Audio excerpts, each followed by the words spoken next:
It's hump day. Hump day! It's hump day. Hump day!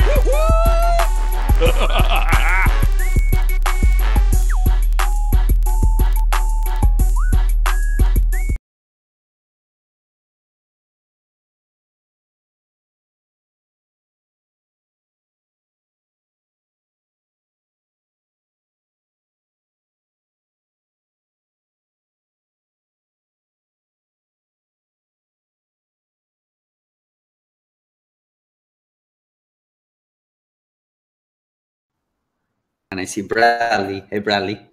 I'm really excited to be here. I'm happy to be here as always. So, good deal. Well, we're gonna so let's check in with Marco. Marco, how's the weather down there? Hey man, it's beautiful still. Hasn't rained and I can't remember how long. So warm, sunny. Sorry about the snow, guys. Wish you were here. Not.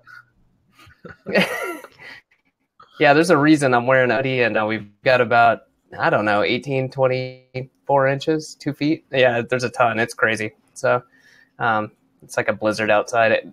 It looks like that wall outside. So anyway, crazy. Bradley, how's it going, man? I'm good. Cold as hell in Virginia as well. It's like 20-some degrees. It's awful. It's been windy all day. It was like 75 degrees over the weekend. So it's crazy. But anyways, glad to be here. We've got several questions already. What announcements do we have for today? Well, we wanted to let everybody know, or actually I'll let Marco, you want to tell people about the iFrame webinar? Yeah, I want to tell them about the replay actually. Okay. Caesar's working on it. We have a Caesar. So he's getting that done, and once he has it all spliced together, taking out the technical difficulties and everything that we ran into, we will make it available for 24 hours only. If you miss it after that time, I'm sorry, you can't have it. It's going on pay-per-view, and since it's my webinar, I decide what to charge. I'm sorry, but it's not a Semantic Mastery webinar. I did it. It was on my time. It was on my dime, and so I know that we always say membership has its privileges, but in this case, the privilege was getting all that information for free. Gotcha. And yeah, to say it too, the reason there's a replay, right, is because there was that issue that we had some technical issues out of our control. So we don't want to, penalize people who signed up because of that. So it was going to go on pay-per-view immediately after it was done. But since we had those technical difficulties, we'll replay it for it'll be 24 hours exactly. And then that's it. Don't ask for anything else. You're not getting anything else. Cool. I like I like the pay-per-view term. It's like Mayweather versus Pacquiao. This case is gonna be Benavides versus the search engine or something like that. Benavides versus Google. Funny. This is me versus Google and the IM world, because IMers got me pissed, man. And so I'm locked and loaded and I'm ready for war. There you go. Awesome. All right. Well, we should work it up. Huh? What's that? Let's get Marco a fighting robe and all that shit. Oh yeah, awesome. I'll take the bets. In some SERP Space news and some happier news, Video Powerhouse members got some Vmail prospecting templates to go along with the video email prospecting course, which is kind of cool. And then they also got a free customer acquisition funnel last week, which is pretty sweet. So if you didn't hop in a Powerhouse launch, I'm going to pop a link in here and it'll be in the show notes. You can check that out if you're interested, if we reopen that up here down the road and you want to get some pretty sweet bonuses along with obviously Video Powerhouse, which is pretty sweet. And then also for SERP Space, they're having for 3 days, you guys can get 15% off any syndication network. And that also includes link building if you order it with the network. So a pretty sweet deal. It's pretty rare we give that SERP Space gives 15% off on the link building. So if you order that all together, it'll be off everything you order right then and there, so long as it's a syndication network and link building. So by all means, take advantage of that. We'll email that out to our subscribers and SERP Space subscribers, so you guys can take advantage of that. Cool. And that, I believe, is it. So should we get into it? Yeah, sure.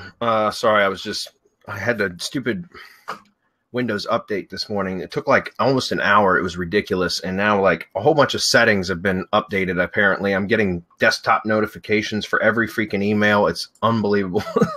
So I'm a little bit discombobulated, guys. Sorry. Forgive me for that. Let me grab the screen and we'll get into it.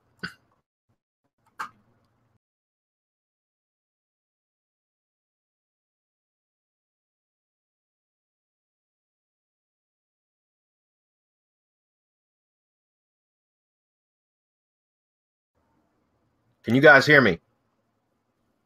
Go. Now we can. There we go. Now you can hear me? Yep. Okay. What about when I change screens? Can you hear me now? Yep. Yep. Okay. What a long delay that was. I'm not sure I'm really crazy about this webinar jam platform. It seems like we've been having trouble with it the last couple webinars, so we might have to discuss that at a later time, guys. All right, so Scott Holden is up first. He said, general question on link building best practices and ordering services from SERP Space done for you links. When I add links to a local service site, I firstly create my main branded social sites such as GMB, then Google+, Facebook, LinkedIn, Twitter, and YouTube. Then I build local and national citations, keeping my NAP the same as my GMB NAP across all citations. Now I'm ready to add links to anything and everything. In what order would you recommend ordering links from SERP Space? Would you firstly create a blog on my site and then set an IFTTT network order for it? Yes. That's always the first thing that I do, Scott. In fact, we're actually working on, Hernan started working on kind of like a blueprint or a roadmap of like how, like the process that we use whenever launching new properties or new marketing campaigns, period. Right. Mm-hmm. Hernan, you want to talk about that briefly?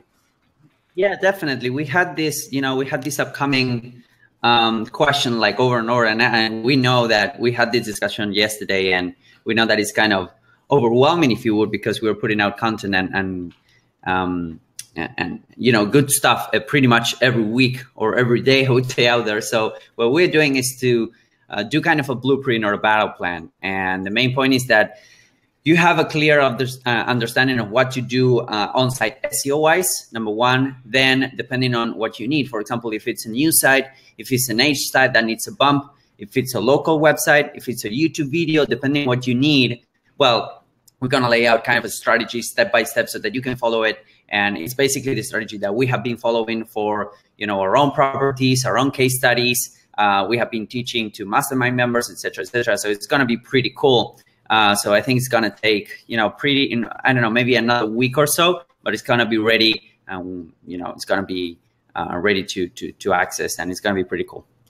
And that's great. And is that going to be just so people know where they're going to be able to find that? Is that something that's inside of SERP Space, or is it going to be something that you purchase, or like how are we going to work that? I think that we're going to work it out in a way that it's a separate product. Okay. It's gonna be affordable, but and we haven't discussed the details yet. But I think that it's gonna be a separate product, and it's gonna be affordable enough so that you can grab it and take it. But that's basically how I think it's gonna work out. Awesome, very good, thank you. And so Scott, that's the reason why I brought that up with Hernan just now, is because I know that we're working on that, because that this is a question that comes up a lot, and not only comes up in Hump Day Hangouts, but we get it in support a lot as well. So you're not the only one. And, we're definitely working on trying to provide a better process for people to be able to order services and use basically the same methods that we use. Okay. So that said, the way that I do, and this is probably going to be unique to each one of us on the team here, but the way that I launch new campaigns when there's a website, especially for local stuff, is I build the site, do the main social network properties, which you've already done. And then I immediately order an IFTTT network. So because it takes a few days, a week, or, a week to 10 days or whatever for me to get it back from the builders. So I usually order that while I'm actually setting up the site. And once the site has been completed and I get the network back, it's been connected via RSS, then I'll end up having at least 3 posts. That's my bare minimum. I always publish 3 blog posts to the money site itself, and then that syndicates and basically what I call primes the network, right? So you're putting those initial posts out there, getting some initial backlink, social signals, that kind of thing back to the money site. Okay, then I order the RYS or the drive stack at the same time because that takes a week or so, a week and a half to get back. and while I'm publishing the blog post, because I don't usually put out all 3 blog posts in the same day. I will put them all out in the same week, but I usually stagger like one every other day or something like that when I'm publishing, right? So that it's not like just boom, 3 posts out there at once. So while the drive stack's being built, I'm working on syndicating the content to the network, right? And then I also ordered the citations package because, you know, it's certainly not something that I do. So I ordered that or outsourced that. And then once the 3 posts have been published, that's about the time that I get the RYS stack back, right? So the drive stack back. And now I have a whole bunch of links. I've got my IFTTT network links. I've got my citations, the first batch of citations back from the citation from our citation service, right? And then I also have my drive stack links. So then I end up having pretty much all the links that I need that I want to build additional links to. So that's when I'll go, after I get that back, then I'll go over to the to SERP Space, to the link building packages, and I'll end up submitting all the URLs from those. Now, you don't have to submit all your URLs. You can hand select a few of them, in which case I recommend, if you're going to do that, like if you want to boost certain properties over others, then you would just filter out the ones that you're not so concerned with. But typically what I do is boost all of the the profile URLs for all of the IFTTT network properties, or I should be saying syndication network properties, because that to me has the most, it's the most efficient. And what I mean by that is a lot of times we get the question, and this comes up often as well, should we be building links to the individual post URLs from the Web 2 properties? Yes, that's super powerful, but it also requires a lot of work because you manually have to go scrape those post URLs whenever you want to start a new link building campaign. Whereas if you build links just directly to the homepage, depending on how you have your settings on each one of the properties, especially for the blogs, but like for example, Blogger, WordPress, Tumblr, you're going to build links to that homepage, and there will be a number of posts on that page before they start to paginate, right? Where they go to like the archive page or page 2 or whatever. So a lot of times I'll just build links directly to the homepage URLs or the profile URLs from the syndication networks. And that way, when I start to syndicate additional posts, first of all, the 3 posts that I've started with will already be on the homepage, right? So they're going to benefit from those additional links anyways. But then whenever I go to publish new posts, they're going to automatically be placed on the homepage of the blogs, which means they're going to benefit from all that inbound link juice to those syndication network properties. Does that make sense? So it's kind of like, and we talk about this a lot, or we've done this several times in masterclass because that's where we do our live case studies and such. And so that process has been shown repeatedly through there, both for local sites, and I do the same thing for affiliate sites. So it's just a matter of, you know, setting up the process, and it works out. The timing works out to be, you know, just it works out well. Okay. Do you guys have anything else you do differently? No, I mean, we usually take the same approach, Bradley, on that case. So the reality is that, for example, on the IFTTT network, we are stating on one of the I'm gonna give away a little line of the battle plan. One of the things that we are saying is that if your IFTTT network is brand new, you can order a small package, you know. But if you're pumping an H site, you can kind of order, you know, a bigger package if that's the case, if the properties are H, et cetera, but the rest of the mechanics are pretty much the same on my end too. And it's a great question, Scott. And so, yeah, in reading the rest of your question, I mean, that's exactly the way I do it. So just to recap from a brand new site is, while I'm building the site, I ordered the network. Just make sure that there's one post in the RSS feed. It can even be the Hello World post. It doesn't matter. There just has to be a post present when you order the network, right? Or else the RSS feed will throw an error when you try to connect it to IFTTT, or when the builders try to connect it, and will slow the build process down. Okay, so my point is just have at least one post in the feed, and it can be the Hello World post. That's fine. Then build out the site while the network's being built. When you get the network built, or network back to you, then publish. I always do a minimum of 3 posts, and then I'll order the drive stack at the same time that I get the network back. And then once the drive stack gets returned, and also, by the way, at the same time that I order the drive stack, I'll order the citations, right? And usually I get the first batch of citations back around the same time that I'll get the drive stack back. And then I'll just go over to the to SERP Space and order links for all of those, right? The citations, the first batch of citations, the IFTTT network properties, and the drive stacks. Okay. That's the way I do it. And then it's about always building more citations if it's for a local business and continuously publishing content, right? So get on a good publishing schedule. And it's going to vary obviously depending on industry, but it could be 1 post per week. It could be 1 post every 2 weeks. It could be 3 posts per week. It just depends on your industry and what you think it's going to require. But then that's what I do is I start publishing posts regularly and then just start monitoring ranking results, and citations are constantly being built as well. But I'm just, I'm using a rank tracker all the time. So I'll go in and check on the rank tracking, see where stuff is. And if I should see movement from publishing posts at that point. If I don't, after a few weeks, and remember, you got to be careful, especially with a new site. You don't want to go too fast. And I noticed you said something about what velocity, but as far as building additional links directly to the site, and that's you want to be careful with that. But that's why I prefer using the syndication networks and the drive stacks and citations, because I build all my links to those instead of directly to the site. The links that are built directly to the site come from my blog syndication when I'm publishing blog posts and syndicating those out. Everything else, all the external link building is being done to tier 1 or beyond, if that makes sense. So the velocity to my actual site is relatively low. The velocity is determined by my frequency of publishing. Does that make sense? So it's a great question though, Scott. And again, that's why Hernan is diligently working on this roadmap or blueprint, whatever you want to call it. And that should be available shortly, and we'll make sure everybody's aware of how they can get it. Jay's up. He says, hey, guys, can I use the syndication network strategies and all the other link building strategies of Semantic Mastery on a Shopify store? As far as I know, Jay, you can. I have never done anything with Shopify, so I'm not 100% sure, how that works and everything, but I can't imagine why it wouldn't work. Somebody else want to comment on that?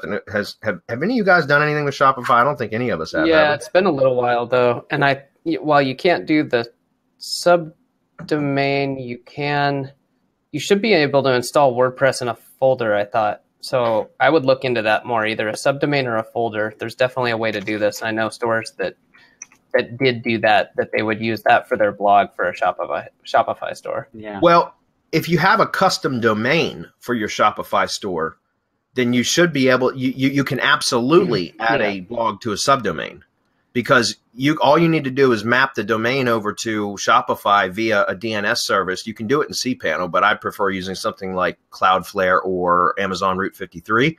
And then you could set the subdomain to point to whatever hosting account you want, right? So you just set an A record for a subdomain and point to the IP of your host account. And that's how you would set up a WordPress blog on a subdomain if you're using a custom domain for a Shopify store.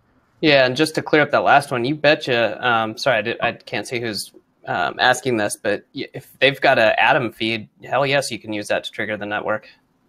Yeah, I don't know how the formatting works for publishing posts on a Shopify store. If you have a full WYSIWYG editor that you can basically create normal type blog posts with, then yeah, you should be able to use it. If it's an Atom RSS feed, that shouldn't have create any problems triggering the applets to work in IFTTT. Okay. But yeah, I mean, there's two things you can do. One, if you're using a custom domain, you have to map the domain over to the Shopify store anyways. If Shopify hosts your store and you're using a custom domain, you have to be able to map it over there anyways, right? That's going to be required. So in that case, you could use a third-party DNS service and then create a subdomain anyways, and just point that to whatever hosting account you want, right? So, and that's easy. Like I said, you just set an A record with the IP address as the record. And it's very simple to do. However, if you don't, and for whatever reason, if your blog function within Shopify doesn't give you the functionality that you want, then you could always create just another website that's used specifically for the blog to promote your Shopify store. And that's not the most beneficial way to do it, but it's an alternative that will at least provide some results. It won't be as good as, like I said, as being able to have a blog on the same domain. There's no doubt. But if you can, I mean, if that's all you can do, that's all you can do.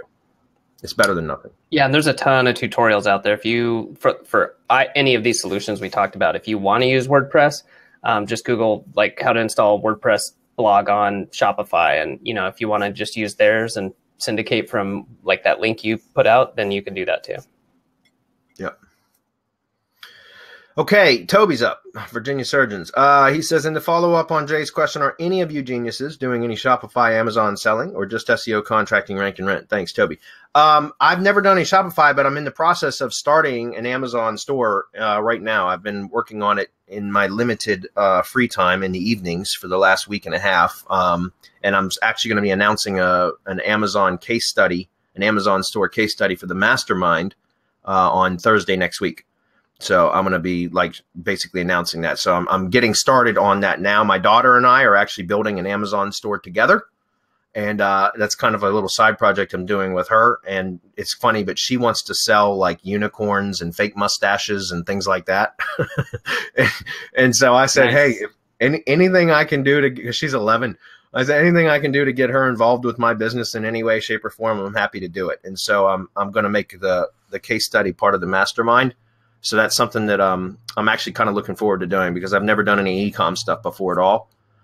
But we do more than just rank and rent, Toby. You're thinking about like local SEO stuff. I mean, we've been doing Amazon case studies and not Amazon, affiliate case studies, and we've done plenty of launch jack case studies and everything else. So, the majority of what I've done throughout my career has been local or lead gen or local consulting, that kind of stuff. But, I've expanded over the last year a lot, and that's a lot less of my business now than it used to be.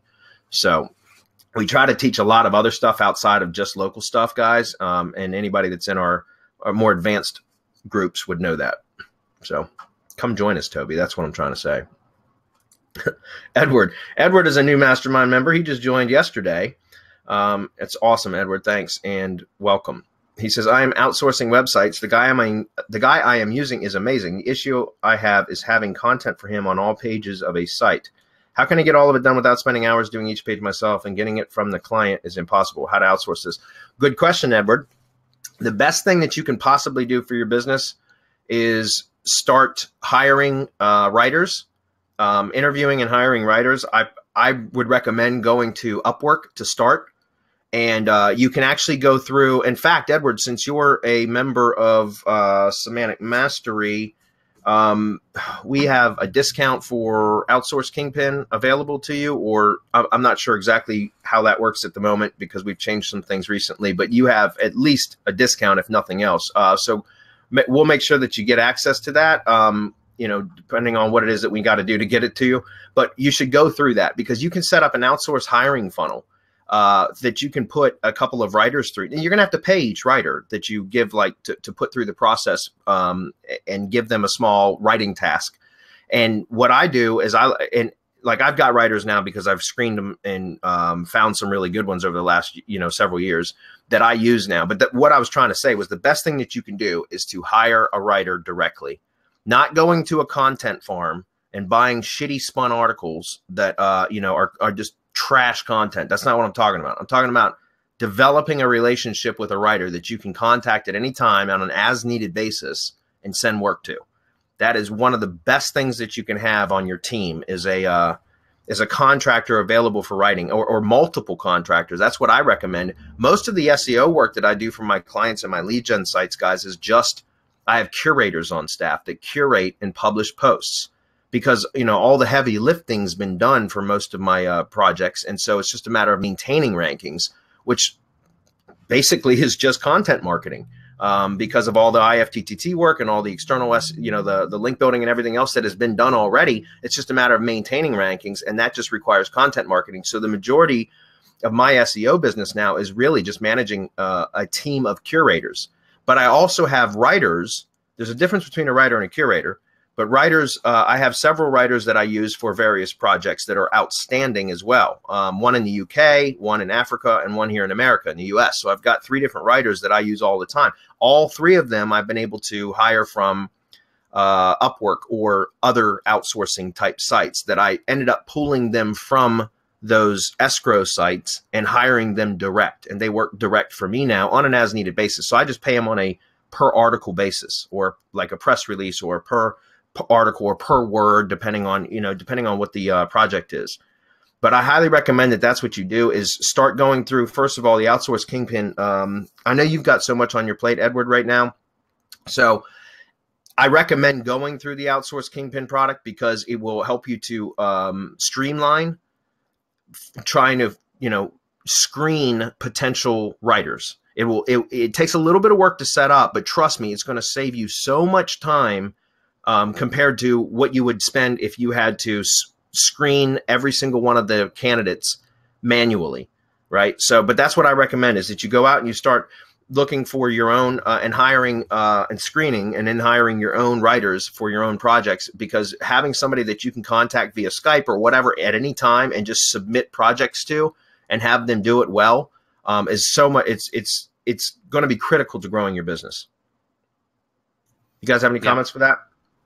No, I totally agree with you, Bradley. I totally agree. The fact that there are some services out there, but the reality that the best way to go is to get a writer that you can treat directly with, because if you go to a content farm, or you will end up screwing up your website getting the index. So that's not worth the trouble. Number one. Number two, if you go to a kind of how would I put it? There are services out there that they're really good, but they will charge on top of each article because they have overhead. They have editors and they have a bunch of things. Right. So if you want like a send up forget, that's the way, and you're willing to pay premium, that's the way to go. But again, I think that a good content writer for whatever you need, press releases, curation, even big time money sites and big time projects, I think that having a content and paying them well, treating them well as you would. Right. With any other contractor, I think that's golden. And once you find one, you need to keep them happy, because the content writers that they really deliver and they are on time and they do not disappear, as with any other contractor, basically they are really valuable, number one. And outsource Kingpin will help you achieving exactly that. You will be mind blown with the quality of contractors that you can find using that process. Yeah, and how quickly. And then, as Chris says, here's the second part of his comment to you, Edward. And then you can train them. You can train the curators, or you can. Here's the thing: for pages on a site, guys, I don't recommend curating. It's okay to curate content within a page, there's no doubt. But generally, for websites, for pages, I have original content written. But for posts, I always curate because it's so much more efficient, right?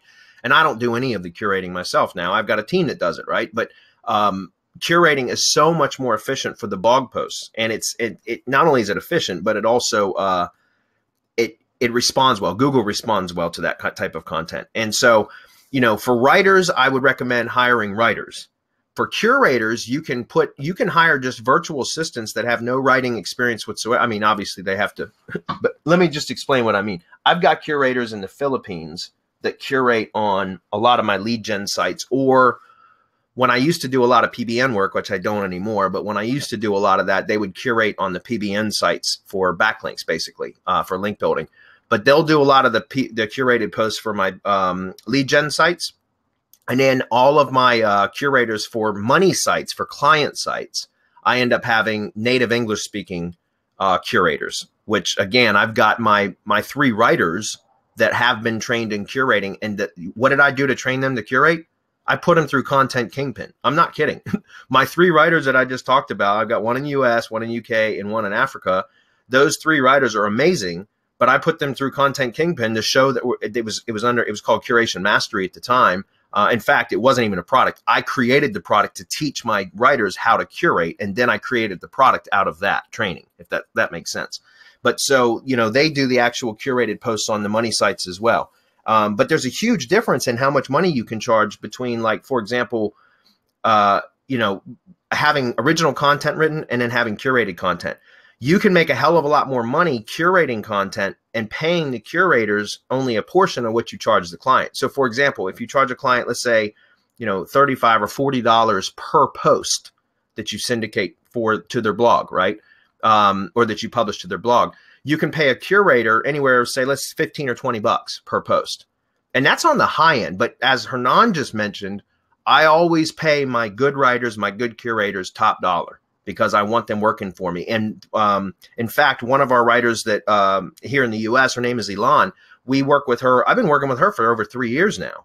And we give her work all the time. Like we just sent her another job today for another writing job for a press release. So, I mean, like it's crazy, but I've kept some of these writers and curators now for years because they're just really good.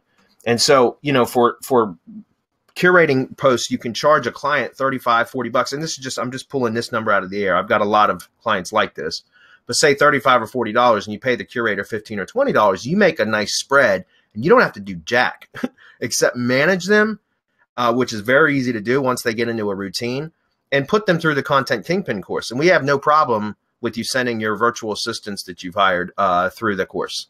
Okay. We've got no problem with that. Okay. Anyways, that's a whole nother stream of revenue in itself, Edward, is just content marketing services. And that does not require results-based. I mean, yeah, you can use that in your pitch for the services, is that it's going to produce results. It's going to help SEO, blah, blah, blah. But you can sell just content marketing services alone without even mentioning SEO. And you can, and it's an activity-based service, and instead of a results-based service. In other words, you get paid just for the publishing of posts, right? Whether it produces results or not. Now, if it's part of an SEO package, obviously you're going to want those to produce results, and they usually will if you know what you're doing. Follow our training, you'll be fine. So, great question. Dean says, does reducing Googlebots crawl rate affect anything negatively? The reason I'm asking is a project I've been working on in the last 4 months made a jump in SERPs in January, and the site before that date had 7,000 pages a day crawled and 600 megabytes of data downloaded. G-Analytics crawl data. Mid-January, the crawled pages data downloaded and hosting costs spiked massively to 6,000 pages per day crawled and 3.6 gigabytes of data downloaded, and that's been constant at that new rate now since mid-Jan. Traffic's up, but hosting costs have hiked massively. If that's all bot traffic, I wouldn't, Dean, I would limit that. I've never tested like reducing bot crawl rate for SEO, like if it's had an effect, but I have reduced crawl rate before because it was slamming the servers.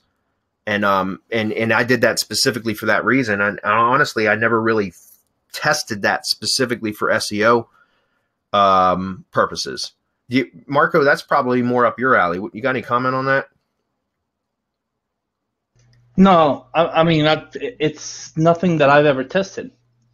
And so I couldn't answer it properly. Okay. I would Dean, I mean, worst thing that can happen is if you adjust your crawl rate or reduce the crawl rate and then it affects rankings, you can always bump it back up. But I mean, if you've got Google hammering your site with that many bots, yeah, I can put a hell of a load on a server. In fact, if you're on a shared server, a lot of the times you'll end up getting suspended for that. Like they'll suspend your hosting account for that kind of stuff. I've had it happen many times. And a lot of times it's been just from like PBN sites that for some reason just got a super amount of bots come crawl it for some reason, and it ended up causing, because on PBN hosting, that type of stuff is oftentimes really overloaded IPs. So, you're sharing with hundreds of other sites. But yeah, if you're paying for the actual bandwidth usage, then I would recommend that you reduce the crawl rate. Okay. Okay. Now let me give him a recommendation if he is going to do this, because if this is definitely G-Analytics crawl data, if it's being crawled by Google rather than other bots, like determine the source of the bots, right? Because a lot of them you need to block, and that's just htaccess, spam bots, right? Yeah. But if you can determine that those are good sources, and you're going to reduce the crawl rate, then I would start small and see if there's any significant changes, and continue until you see a change in ranking, a negative change, right? You may not see one. If you do, then you boost it back up, because there's no reason if you're getting good rankings, even if you have a spike in what you're paying for hosting. I mean, this is a good thing. Rankings is what you want, because that's what brings you traffic. Except that if it's not affecting your bottom line, right. Your bottom line should reflect your rankings increase and your traffic and the money that the website is making. If none of those are happening, then yeah, you have to reduce that so that you reduce costs. So be careful with whatever it is that you decide to do. That's right. Make a small change and give it a few days. Watch everything, and then if nothing negative happened, Dean, go back and reduce the rate a little bit more, and do just like he said, do it incrementally. Okay, Michael Zubby says, does not adding a meta description to web page better rank a page? The reason I'm asking, I see a plethora of sites on the first page of Google with no meta description, and it appears that Google displays the appropriate information from the page that relates to the query. I've tested this a few times, and I have seen the meta description data change. Just want to know if this is something Semantic Mastery has noticed, and if this tactic is effective. Okay, so Michael, the official response would be that the meta description shouldn't affect rankings at all. I've played with it though, and what can happen is if the meta description is over optimized, and there's 4 things that the bot first looks at when it comes to crawl a page, right? And that's going to be the SEO title, number 1. Number 2 is the URL. Number 3 is the page title, and number 4 is the meta description, right? And so the page title meaning the H1 tag, right? And so those 4 things, if you over optimize across those 4 things, and the meta description being number 4, then yes, it can negatively affect rankings. I've seen that. I've tested that, and I've proven that multiple times. If you're over optimized across those 4, okay. Typically, if you know what you're doing, you're not going to be over optimized across those 4, and in which case the meta description should have no effect on rankings. That's the official word from Google. However, let me explain. I don't go in and optimize meta descriptions until pages start to rank. So what I do is I let the SEO plugin display whatever meta description it wants, or whatever meta description Google pulls from the page. So in other words, I don't set a meta description when I set up the pages on a site or posts or whatever. I don't set that. I just allow whatever Google data to pull from the page that it wants related to the query that the searcher puts in. However, once that page starts to rank, and again, I'm using rank trackers, right? So once I know that the page has started to rank on first page, and I'm starting to see traffic coming in either through analytics or if I'm looking at Search Console, whatever, and I'm seeing data where I'm seeing clicks coming through, that's when I'll go in and I start optimizing meta descriptions. And I don't optimize for SEO. I optimize for click-through rate. Does that make sense? Guys, your meta description is short. It should be considered a call to action, like ad copy, right? It should be like ad copy. It should be optimized to compel a visitor, a searcher, a Google user to click your ad. So to click your link over the other links that are above it or below it, or both, because that's basically ad copy. It should be a call to action. It should be very compelling. So whenever I go to optimize meta descriptions, I'm optimizing for conversions, or CTA, click-through rate, CTR, not for SEO. Because if you follow the rules at least what I follow as far as the 4 things that the bot looks at first when it comes to crawl a page, again, SEO title, URL, page title or H1, and meta description, then you're only going to want to be optimized in any one of those locations, preferably the SEO title for your exact match keyword anyways. The other 3 areas, you can have co-occurring or LSI type keywords in there, but you don't want to stuff because that would be over optimization. So treat your meta description as ad copy, like a small billboard.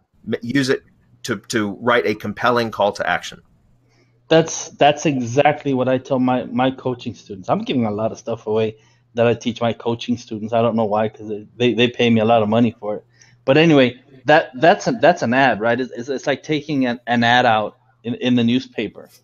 What do you want that newspaper to say? What is that ad that makes it so compelling over any others? Because you have to remember that everyone is trying to say the same thing. You have to make yours stand out, right? And so it's almost like in AdWords you have a lot less space, so you really have to work on that. In a website and in the meta description, you have a lot more space to try to get that person to click over to your website. And it's one of the most important things that you can do is write that really well so that the person will focus on it, see it, and want to click, get that trigger finger effect. Right.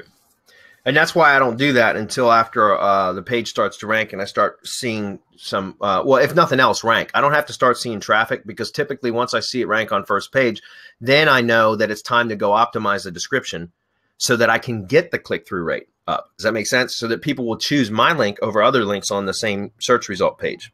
And so, and because the reason why is because copywriting is not my strong suit. I'm okay at it, but it takes me forever to copy any sort of copywriting. Even writing a stupid AdWords ad sometimes takes me 15 minutes, which is like it's like 2 short lines of text. You know what I mean? But it's very, very painful for me to write a compelling call to action like that. It's just tough for me. So that's why I always wait until the page ranks to go do it. Because otherwise, if I was trying to optimize the meta descriptions of every page on a site, I mean, it would take hours, you know what I mean? And so I typically will just wait until it starts to rank, and then I'll go in, and that's my compelling reason for going in optimizing it at that point. Right? Yeah. Sorry, Bradley, if I can add something is that Sure. Don't worry about it, because the shorter the ad, the tougher it is, to write compelling ad in, I don't know. I think there are 300 characters or something like that on AdWords.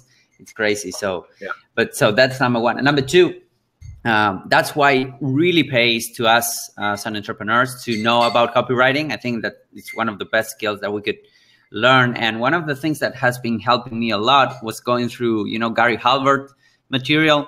And I've been sharing this with Adam a lot lately. And Gary Halbert material. And if you can, like writing the ads that you see that they're compelling to you, copying them and having kind of a swag file. And if you see a really good description, you're surfing, you're using Google as a user, and then you see, okay, so why do I click on this, this specific result and not the other one? And, take a screenshot and make a swag file, and then you will start seeing patterns that will allow you to write better descriptions to your website that entice the click, Yeah. So I think that's valuable, and any one of us should have some sort of swag file or, some place where you can go back and rewrite things that are enticing for people to click. I totally agree with Marco. When you're doing AdWords, when you're paying per click, you cannot miss this. You really need to hone in your copywriting skills. But, we as SEOs, we take copywriting as a secondary skill, and we should be really honing it down. Yeah. So. And that's interesting because, I do a ton of AdWords stuff now, and that's something that I've learned to actually even use AdWords to help you write your meta descriptions for your pages that you're ranking, because you can test keywords and ad copy in AdWords ads very easily, right? I mean, as soon as your ad gets approved, which is usually within a couple of hours from the time you submit it to AdWords, it will start sending traffic, right? As soon as it's approved, it'll start sending traffic. And so if you can get your click-through rate up on your AdWords ads, and that's the only way you do that is through split testing, right? You constantly split test. You always never stop split testing ads. So you can change the headline or description 1, description 2, or any one of those 3. But the point is you always run 2 ads against each other, and then whatever the better performing ad is after a certain amount of time or a certain amount of clicks, you determine what that threshold is. But let's say that you allow 50 clicks. And then between those 2, and then you determine the winner, and AdWords will tell you which the winner is. Then you pause the underperforming ad and then write a new ad to compete with the ad that was performing better. And you do another 50 clicks, and you constantly are trying to improve that click-through rate. And what you'll find is if you're doing both SEO and AdWords for projects, then you can use AdWords to help identify or help to tell you how to write the meta description, because you're seeing all the data. You know which meta description, or in this case, an ad description, is producing the best or the highest click-through rate. So that's the most compelling text or the most compelling copy. And you can now add that same copy or a variation of it, something very similar to it, to the meta description of the page that you're also trying to rank for the same keywords. That makes sense.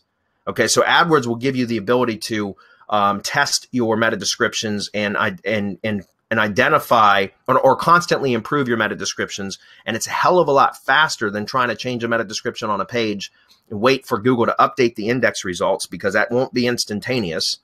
And then trying to monitor SEO traffic through that and determine if your previous meta description was more compelling than the new one, if that makes sense. It's just a lot faster to test using AdWords. That's all I'm saying. All right, moving on. Greg says, have you guys used this feature much to move a non-branded YouTube channel to a branded channel? In order to use the ad remove manager feature, any repercussions on a channel that's got about 13,000 subscribers? Okay, Greg, I've never done it to move a profile account to a brand account. I've moved one brand account to another. So essentially, I've reassigned a brand channel to another Google Plus brand page, but I've never done it from a profile to a brand account. So I don't know what I would suggest doing. Look, I don't think it would affect the 13,000 subscribers, but I don't know that for sure, and I would not recommend testing it with that channel. So what I would do is set up a dummy channel, or excuse me, under one of your personas, or just set up a persona. So you're talking about using a profile account or a profile channel instead of a brand channel, right? So set up a profile, just a dummy profile, create a channel, for a YouTube channel for that. And then, I don't know, post in the mastermind, and we'll get a few of us to subscribe to the channel, and then reassign it to a brand page and see if it loses your subscribers, right? If it does anything to the subscriber count after when you go to transfer ownership to the brand page, then you know not to do that. But if everything works out okay, then I'd say, yeah, go ahead. I don't see why it would be a problem.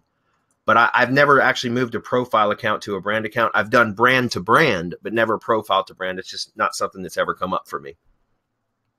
You guys have any experience on that? That's awesome. Okay, apparently not. Moving on. All right. Let's see. Adam said that we're having a sale for networks and link building, 3 days only. So go get them, guys. Ken says, since Backlink Commando is no longer working, can we use RSS Masher to merge all the feeds? And then how would we be able to scrape all the URLs like we did with Backlink Commando? Ken, go watch last month's Syndication Academy update webinar. It's in the members area. Go check it out. The month of February. It's I believe it was update webinar number 9 for February 2017. Go watch that. That has been solved. It's not as automated. It is automated. It takes a little bit of work to set up, but it's I liked the Backlink Commando process that we had. Unfortunately, that doesn't work anymore. They stopped supporting that plugin. So the workaround, which by the way, Rico Suave, he's the one that gave me the idea and provided that. So I'm going to give him credit. All I did was expand on it and provided training for exactly how to set it up. And that's in the last Syndication Academy update webinar. How can I embed an iFrame on a WordPress blog? I've tried in text mode and WordPress still changes it. Marco, you got a comment for that? Let me see, text mode. Go ahead. No, I mean, an embed iFrame code, on a right? WordPress blog, yeah. But yeah, in text mode, the HTML code should do it. I mean, you need to save that. You need to save. My experience is that you need to save it while you are in text or HTML mode. You know? Yeah. Because if you roll back to the WYSIWYG editor, maybe it gets stripped out. So, but depending if you want to do on a widget, you can do HTML directly. If you want to do on a post, then you go to the text mode, and then you save the post or you publish the post while it is in text mode. Does that make sense? All right, Yeah. let me just add this. YouTube embed code will be changed by WordPress. They will add their own, but I don't see why it would change any other type of iframe. I mean, it's just HTML, and you're allowed to go into your WYSIWYG editor as HTML. So it could be switching back and forth between HTML and the text. That's when it might get stripped. So, all right, here's a plugin that I use whenever I come across shitty WordPress problems that are due to the editor, the text editor or the WYSIWYG editor, whatever. That happens often in WordPress, guys. It is what it is. But use this plugin, WordPress plugin called Raw HTML. Once you install and activate that plugin, then all you do is wrap whatever text that you don't want WordPress formatting to strip. You wrap them in these tags, right? These short codes, raw and then close raw. That's it. Once you do that, WordPress won't touch anything between those tags or the short codes. Okay? So try that and see if that works for you, Ken. Okay, next. Let's see. Adam, Looks Mastermind is next week. Yeah, real quick, he just posted, Ken was saying he was talking about WordPress.com. Oh. Sorry, I don't just saw know. that. Okay. I have no idea. I don't know what you can do on that. because I know on self-hosted blogs you can install plugins like raw HTML, but I know with WordPress.com you probably can't, so I'm not sure. Try going into the widget section and adding it in the text box. Yeah. Yeah, that's interesting. I don't know what the deal is with that on WordPress.com, Ken. Sorry, I haven't played with that. Okay, so Edward's up. Yeah, Mastermind is next week, Edward. It's every other week, and next week is the next Thursday is the next scheduled. And you'll get an email, notification. Yeah. Edward says, please explain Hernan's product again. I really have to bring a difficult real estate client to rank. His competitors have 20,000 links. Help. Not sure where to go for drive stack links. What can I do for him now? Well, I'll tell you what, Edward, because we can give this a lot more attention in Mastermind. So since you're in Mastermind now, if you want to post this question in there, we can start a thread where we can get not only us, but our other members in there to chime in. You'll probably get a hell of a lot more out of it than we could right here now anyways. And we can explain, like I said, a little bit more about what the roadmap or blueprint is that Hernan's working on. That should be available within the next week or two. So, but in the meantime, just start a thread in the Mastermind and we'll get on it, okay? Watch out for these fembots. That's awesome. Austin Powers. That's one of my favorite movies. All right. WordPress.com. Thanks. Cool. It looks like everybody's wrapped up. That's great. Guys, got any other questions? Better post them quick because we're going to wrap it up. We've got Syndication Academy update webinar number 10 today. Yes, Wayne, we have it today. Okay, so we're going to have that in about 5 minutes. It will be a short webinar, but I've got some properties I'm going to share with you guys and a couple updates. So be there or be square. There is, if you're trying to find out where it's at, go to the Facebook group, click on the events tab, and you'll see the upcoming event. Okay? So I've got a question for you, Bradley, because you embedded files and folders and everything on a free WordPress blog for SEO Virginia. Yeah, we can go look at it. And all I did was just grab the iframes and put them in there. So I don't understand why he's running. I don't know either. So it could just be the template that he's using, right? Might be. Here we go. Number 2, and look at this, guys. This is what I love about this. Yeah, I showed that yesterday. Yeah, it's a WordPress.com site, and it has 0 content except for this right here. This post. This is the only content in this post. The rest is everything else is just embeds, and it's ranked number 2 for SEO Virginia, and it has been for months. It's awesome. But yeah, all I did was just go into the text editor and just grab the embed codes for each one of these files and installed it. So, but it was done on May 16th, 2015. So it's been almost 2 years. So Ken, I don't know what problem you're running into, but maybe you should change templates and try that. Just a really simple template, right? Nothing with all fancy garbage. Just something really, really simple. Yeah, and could see be what something happens. simple. Yeah. Cool. Okay, guys, I think that's it. Thanks everybody for being. I think Bradley's switching. Are we back now? Yep. Yeah, you're back. Yeah. All right, guys. Thanks for everyone being here. We'll see you in Syndication Academy webinar in just a few minutes. Woo! See you, everybody. Bye, guys. The Bye, everyone. drama.